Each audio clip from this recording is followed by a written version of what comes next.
Então, de alguma razão tem para a gente poder pensar que felizes ou bem-aventurados são aqueles que têm puro coração. Como é que é isso, né?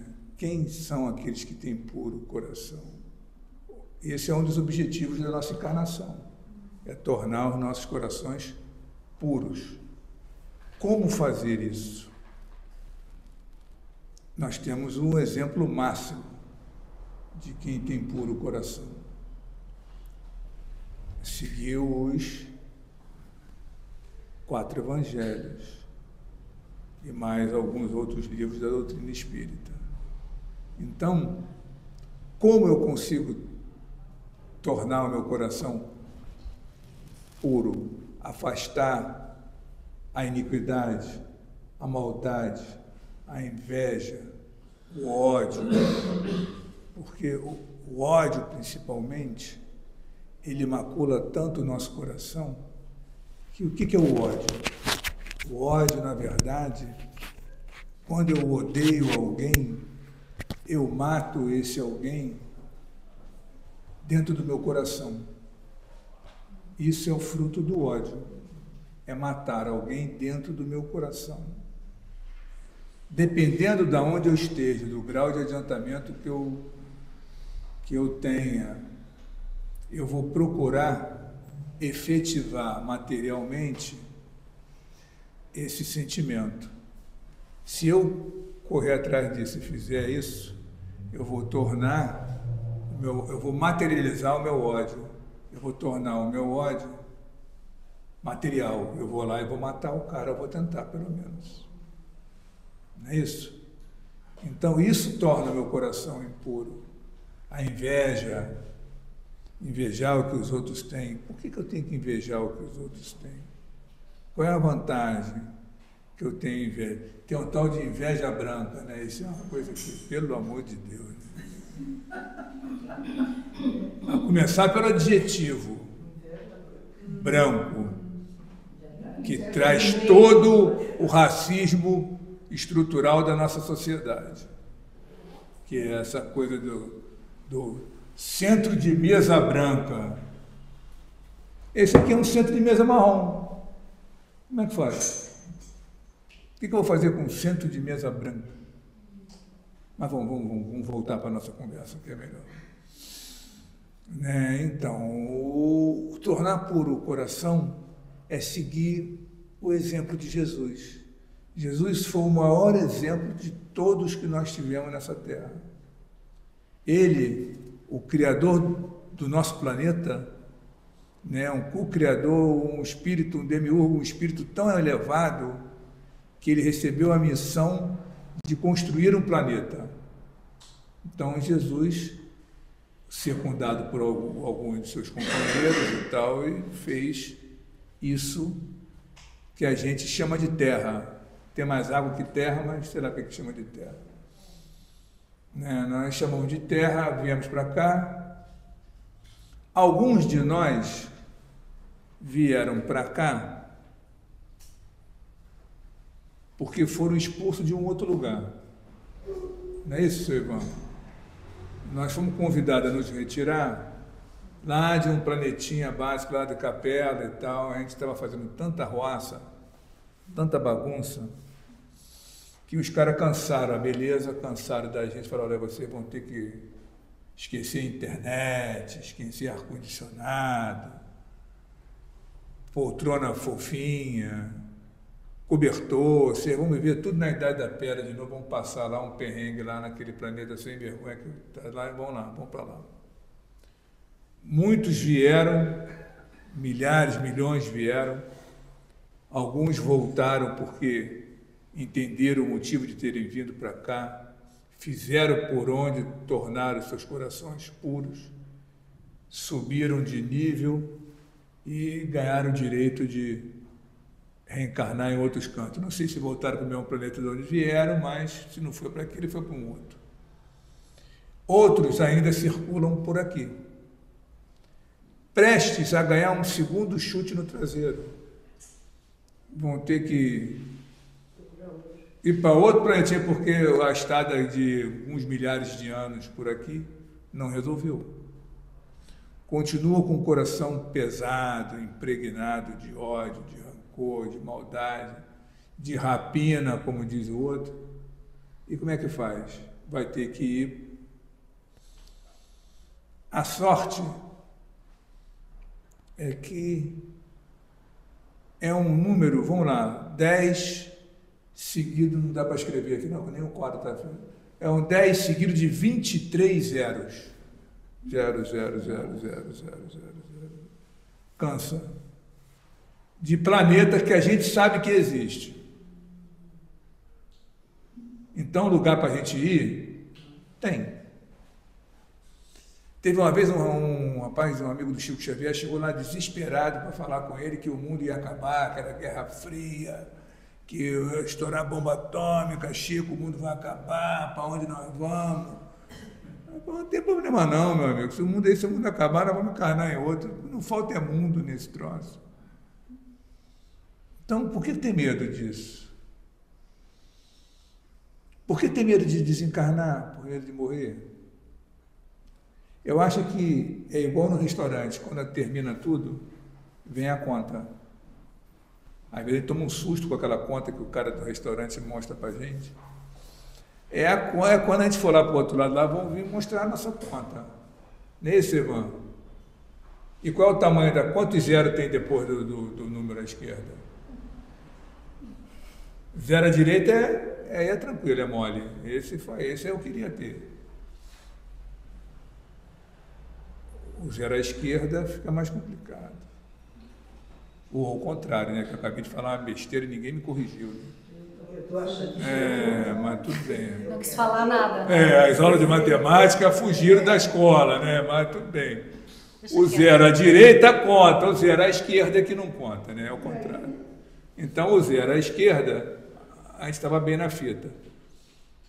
Com o zero à direita, vai ficar estranho. E dependendo da quantidade de zero, mais estranho vai ficar. Então, qual é a nossa obrigação ao encarnar? A nossa obrigação ao encarnar aqui, ou em qualquer outro lugar que a gente encarne, é andar para frente. Progresso, progredir. Esse é o objetivo da gente encarnar. A nossa encarnação não é para sofrer. Ninguém encarna para sofrer. Deus não é sádico. Deus não castiga ninguém. Ele criou o universo, estabeleceu as leis, que são leis que nós, infelizmente, não podemos afirmar que não conhecemos, porque todo mundo conhece, mas pretextar ignorância não é o caso nosso, ainda mais para quem já está no mundo adiantado como o nosso. Se tem uma coisa que a gente não pode afirmar, é dizer que não conhece as leis de Deus. As leis de Deus são para lá de conhecido. O que a gente faz com esse conhecimento é que é o problema. Nós vamos botando em prática ou não. Ele está dentro de nós. Estou ouvindo coisa ou está todo mundo ouvindo isso aí também? Né? Então está tudo certo.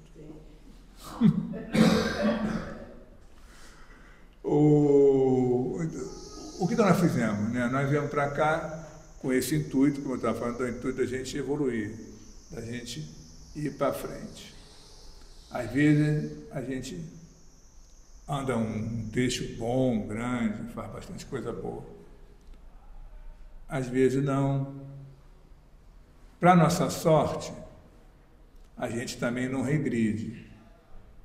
A gente dá uma estacionada, básica, dando a fazer besteira.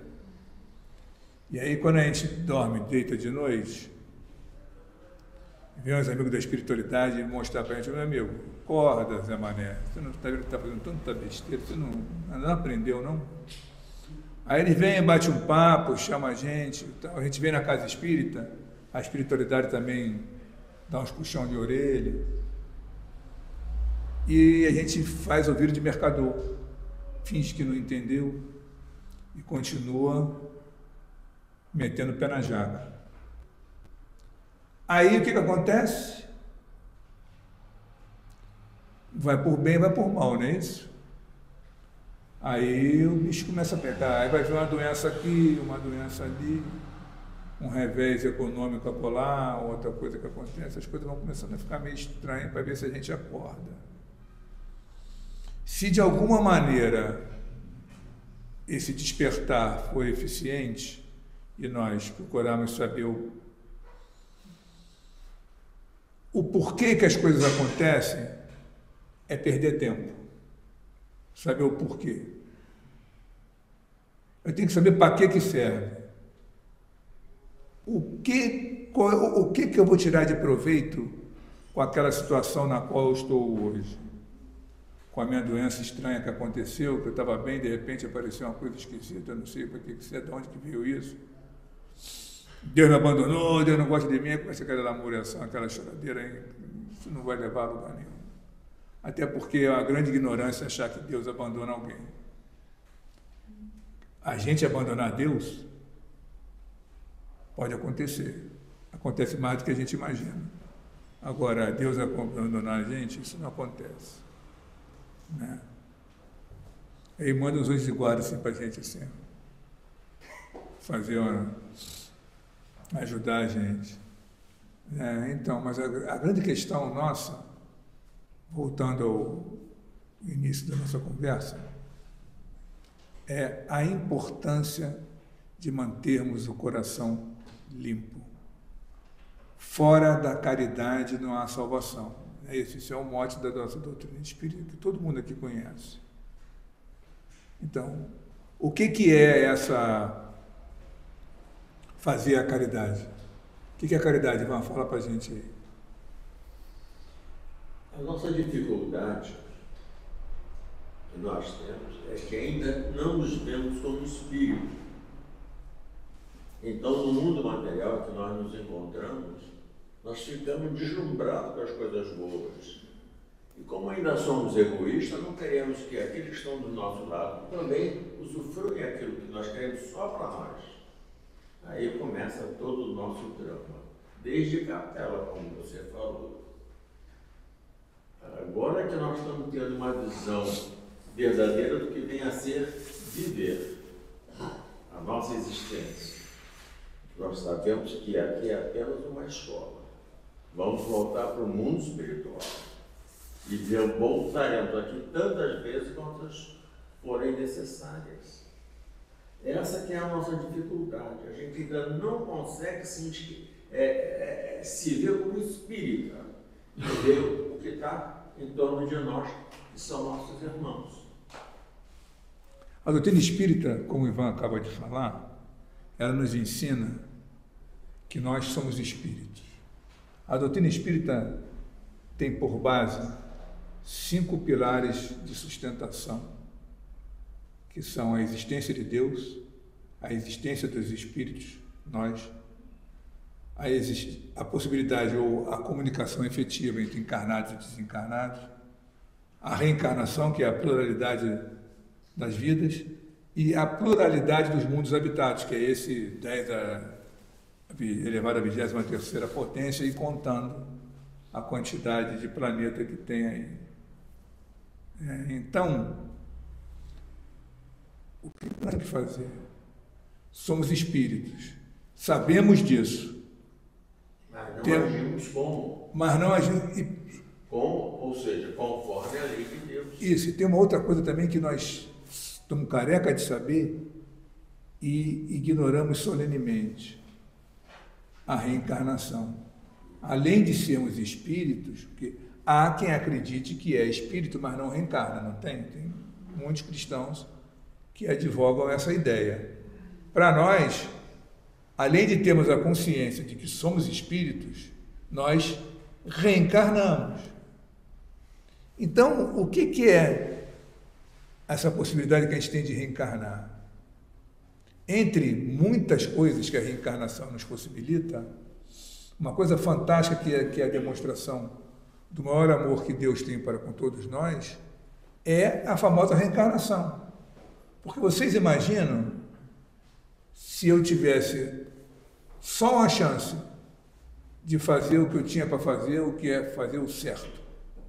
Seguir a doutrina divina. Só tem uma chance, encarno só uma vez e deu. Eu não sei vocês, mas eu sei para onde eu ia. Vocês conhecem o tal do mármore do inferno? O arrependimento depois. Aí o Inês é morta, já era. Pedro Paulo, se nós levarmos em consideração que nós já transmutamos ao longo de 3 reinos, o mineral, o vegetal E o animal. Você nem se lembra quando foi uma ameba, né? Às vezes eu tenho chance de ser ainda, hein? Quem sabe? Mas foi necessário passarmos por lá. Certamente. Nós temos que conquistar o que nós temos hoje. Hoje é que nós vemos a importância do nosso conhecimento do que existe após a morte. A vida continua. Sim. Isso já tranquiliza. Tá? Eu sei que se perguntar quem é que quer morrer aqui, vai todo mundo dizer ninguém. Ninguém tem pressa. Mas sabe por quê? Porque nós não conhecemos ainda o nosso passado. O que nos assusta é o nosso passado, não o que vem pela frente. Mas essa é uma das maiores bênçãos que Deus fez pela gente, pelo menos por mim ele fez. Eu nunca quis saber quem eu fui. Eu também não. Estou fora. Eu nunca quis saber quem eu fui no passado. Se eu ainda estou nessa, imagino que eu fui. Coisa. Então não me interessa mais. Eu sei que eu tinha um amigo muito legal, um amigo meu muito bacana, chamado Átila o Uno. Vocês já leram sobre o Átila o Uno? Ele era um cara tão bonzinho que onde o cavalo dele pisava não nascia grama. E eu lá com ele. Então imagina o que eu andei fazendo eu e ele lá, né? Eu vou querer saber de que, Ivan? Estou fora. Fala, Lani, que você pediu a palavra. Não é para a gente perceber essa questão da reencarnação. Se não houvesse a reencarnação, o mundo ficava parado num ponto, ele não andava para frente. Porque a cada reencarnação, você vai um ponto à frente. Se não houvesse reencarnação, você nascia, aprendia todo aquele processo, chegava naquele ponto, morria, nascia de novo e caminhava aquele ponto outra vez até ali. Quando tem a reencarnação, você vai até aquele ponto, você desencarna, na próxima encarnação você já está daquele ponto para frente. E isso é tão verdadeiro que você coloca, todos nós estamos aqui, cada um de nós tem um saber completamente único. Tem gente aqui que sabe tudo, você fala, tudo ele sabe. O outro que está ali perto não tem nem noção do que ele está falando. Por quê? Porque ele já viveu momentos assim, já aprendeu aquilo, já está nele. Né? Como supor uma pessoa que vai aprender uma língua estrangeira. Tem gente que no instantinho ele dá conta daquilo. Tá? O outro fica lá lutando. Haja por sim. Vai, tá, luta, entendeu? Um dia ele vai saber também, mas o outro já sabe, porque aquilo já está nele. Tá? Então vai haver sempre, né, a evolução, o crescimento do ser. Então a reencarnação é uma coisa que está clara, né? Você tem esse raciocínio, tem esse conhecimento. Está claro. Se não houver reencarnação, estamos parados. Eu vou fazer uma pergunta para todo mundo, que é para responder só para si mesmo. A sua reencarnação, hoje, o que você espera da tua reencarnação? Vocês parar agora e pensar assim, o que eu estou esperando da minha vida, dessa reencarnação nesse momento? 1 minuto de silêncio.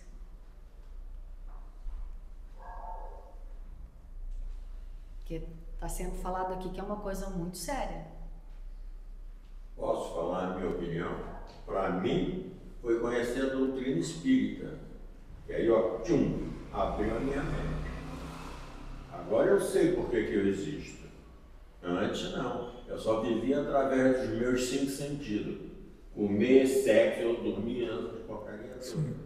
Agora não. Eu sinto que eu preciso ser voltar para a pátria espiritual, melhor do que quando eu cheguei. Esse é o objetivo de cada um. Mas a grande maioria Mas de isso nós temos nós... que ter consciência. Se não tiver consciência disso, você não pratica a caridade, você não vai querer se melhorar, você não vai... Tem uma série de coisas. Aí o seu Ivan respondeu o objetivo da nossa reencarnação. Mas muitos de nós, aqui ou lá fora, o que a gente espera da vida? O que a gente espera da reencarnação? A satisfação dos nossos desejos, dos nossos sonhos. Poxa, mas é errado sonhar? É errado desejar? Depende do que você está desejando ou sonhando. É do espírito mortal que veio aqui para dar continuidade a tarefas, recomeçar tarefas mal executadas, iniciar novas? Ou teus desejos e sonhos é o aqui e agora? O corpo eternamente saudável, bonito, riqueza, o amor perfeito, o que mais? Que é o que a gente ainda acalenta, mas nós estamos aqui para quê? Para aprender que nós temos que fazer o que devemos fazer nessa reencarnação. Vou botar o dedo na ferida. Bota. A doutrina espírita nos dá força para nós vivermos na nossa família da melhor maneira possível. Que é o necessário para nós. Pois é. Só que nós, se pudermos, fugimos da nossa família. Às vezes não fugimos materialmente, porque financeiramente não dá.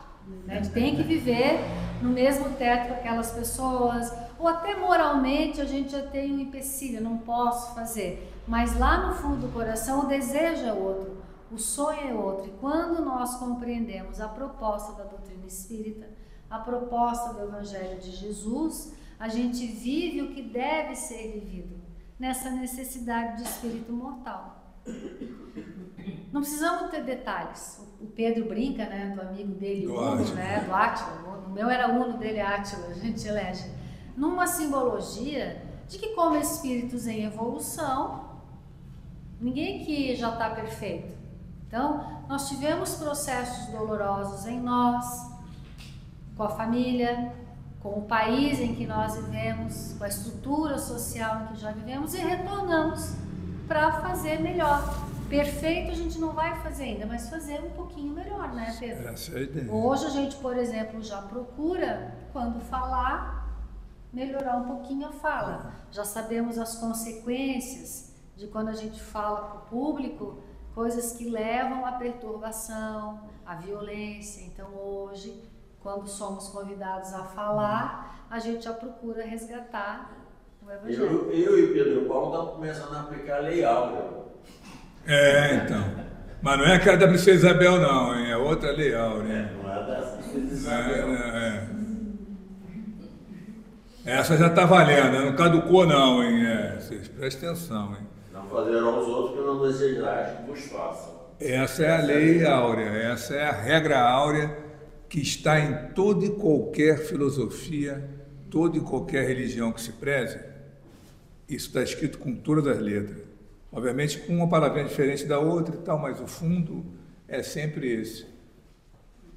Fazer aos outros aquilo que você quer que os outros fizessem para você. Se isso for o meu norte, se isso me guiar, eu estou bem. É sempre um desafio, né? Bom, porque aí a gente encontra a resposta, mas eu não quero. Não gostei desse negócio, não. Para mim eu quero, mas para ele, voltamos ao início do que o Pedro falou do ódio. O ódio mata no coração as pessoas. Então eu até sei a resposta, mas eu não quero dar, não quero fazer para o outro. Eu quero que a vida faça para mim.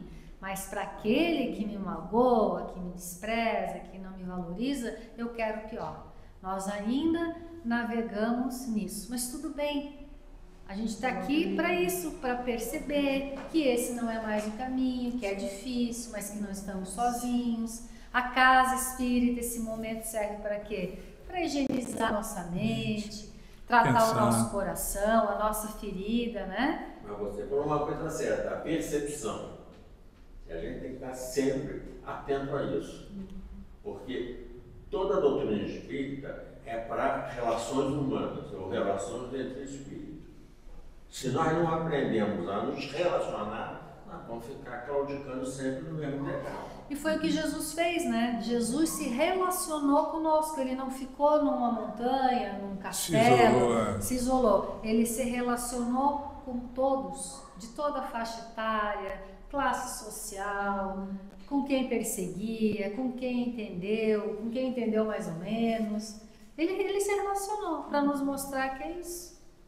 Vocês lembram do suprassumo disso que a Fabiana acabou de falar agora?